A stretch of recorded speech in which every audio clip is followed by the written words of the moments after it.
You see how it's working?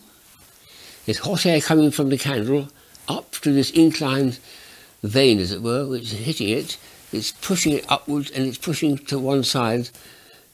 The thing is very well balanced, so it turns. Extraordinary, isn't it? Because there's a vertical wind hitting it like a sail. This is a Swedish invention which I picked up in about 1989 at Nuremberg, and it looks so elegant. It's related to the little tinkle ones that the Germans love. They put on Christmas trees, which I've also got lots of. But this one is completely silent, and very, very attractive looking thing to put on the table.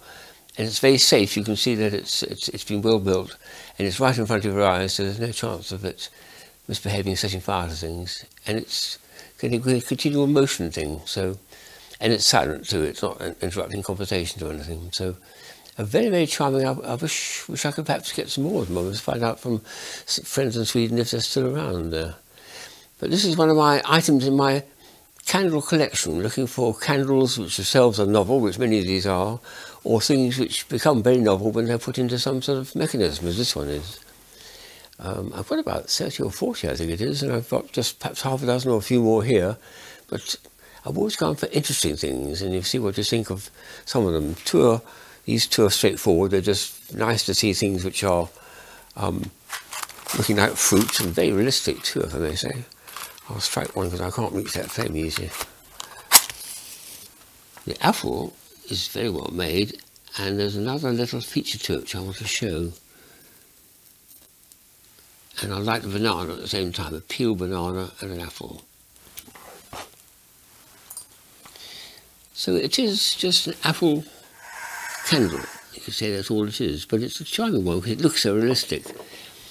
And some years later, after I picked it up, someone pointed out to me in a magazine, a trade magazine for novelties from Japan, that the Japanese had gone one stage further and made this one here, which is in the middle of this picture, which shows a candle of an apple, but it's peeled. It's got a nice peeling coming from it, with the white wax looking like the white flesh of the apple. Very charming. So you can put another feature to that by making it look like a half-peeled apple too. Very nice idea. And this is one which was already a half-peeled banana, because that's the way they had to make it. So that's much more recent actually. But they're both very, very pretty ideas, and they don't do anything. They're not dramatic. They're just something you look at and go, oh, that's a nice idea, isn't it? Now this thing here is extraordinary. This is a set of these, all made by the same lady, a Swedish lady in a big street market in London called Camden Town. I'd like the first of them and point out what it's actually doing, why it's so interesting. They're little night lights in which she's painted pictures. There we are, I'll let this one as well. So nothing remarkable, except the picture itself is very nicely drawn, and she's even gone to the extent of making optical illusion pictures. So this one here, which I haven't got a second one of, you'll see what the pair are, shows one of those famous optical illusions of a pretty princess, a young girl looking very attractive. When you turn it upside down, it turns into an old lady. Oh, goodness me, bit gaunt too. Very nice. But now these are much more interesting, because that's how it starts. This is how it finishes. Would you believe, 3 hours later, when it's finished its cycle, the picture is still there, but it's sunk slowly down, just floating like a mat on the melted wax. She spent many, many days and weeks even experimenting with paints to find ones that would resist being absorbed into the pool of wax lying underneath it. And she eventually struck gold and found the right one and made a huge range of these. This one here is another picture, and a few hours later this is what it's going to look like.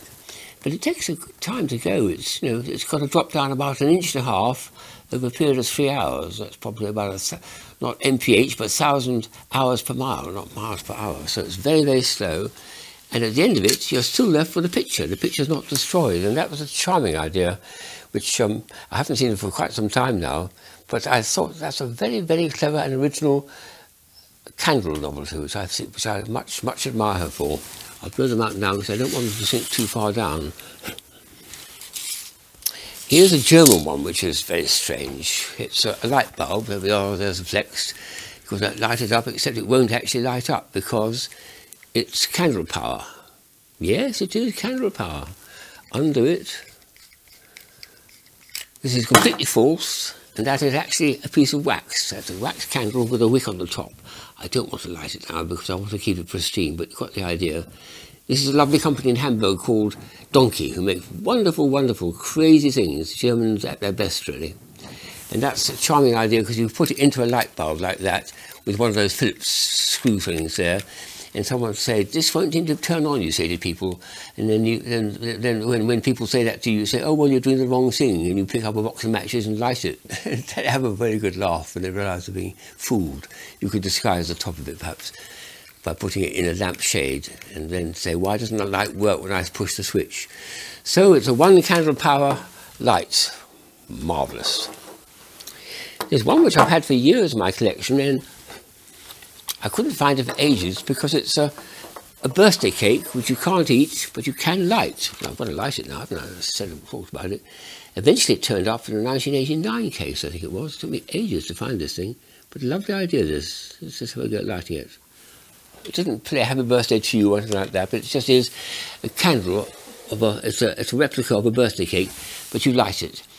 What I need to do now is find those candles which I've heard about, which it's not real candles, you can't light them, but you can eat them. They look like a candle, but they can be eaten, so it'd make a nice pair, wouldn't it? A cake you can't eat, but you can light, and a candle you can't light, but you can eat. Good, a nice little round reversal. Another thing I came across quite a few years ago was this curious object. I don't know whether you've ever seen it before. It's got a very simple and very practical purpose to it. It's a little plastic, it's hollow there.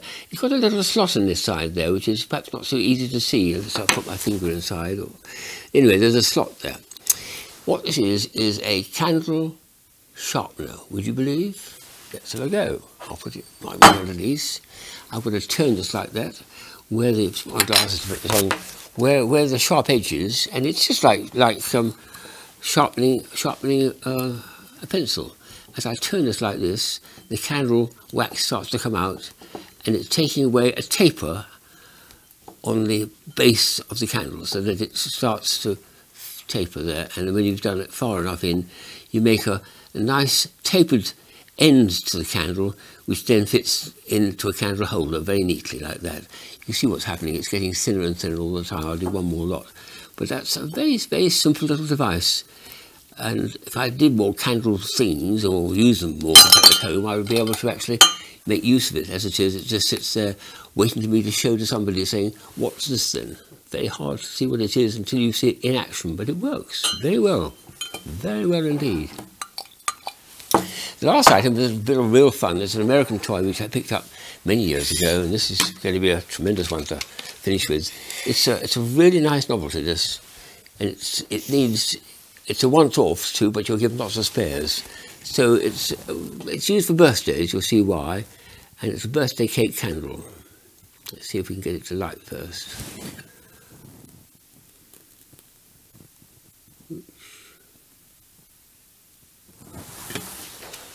Stand back, stand back, stand back. Drama, drama, drama.